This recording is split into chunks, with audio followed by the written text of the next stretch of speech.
Mid term انتخابات کے حوالے سے میل ان ووٹنگ کی وجہ سے امریکی صدر اب خود امریکیوں کے نشانے پر آ گئے۔ صدر ڈونلڈ ٹرمپ کے خلاف درجنوں ریاستوں میں مقدمے درج کروا دیے گئے، جہاں 23 ریاستوں نے ان کے خلاف میل ان ووٹنگ پر نئی پابندیوں کے خلاف عدالت سے رجوع کر لیا ہے، جن میں New Jersey, California, New York, Michigan اور ایریزونا سمیت کئی بڑی ریاستیں شامل ہیں۔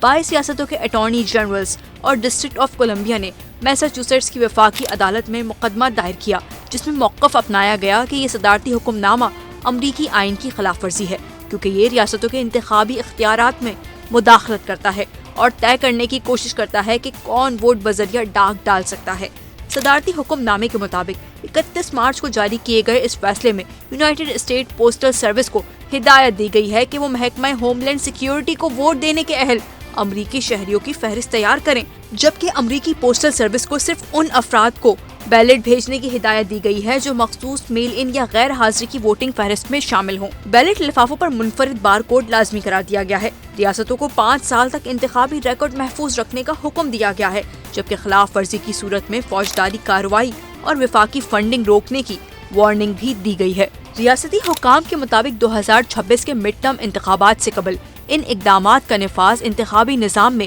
اچانک اور پیچیدہ تبدیلیاں لا سکتا ہے۔ وائٹ ہاؤس کی ترجمان نے اس حکم نامے کا دفاع کرتے ہوئے کہا کہ انتخابی شفافیت کو یقینی بنانے اور صرف اہل شہریوں کو ووٹ دینے کا حق دینے کے لیے ضروری ہے، جبکہ ڈیموکریٹس پر تنقید کی گئی کہ وہ انتخابی سالمیت کے خلاف ہیں۔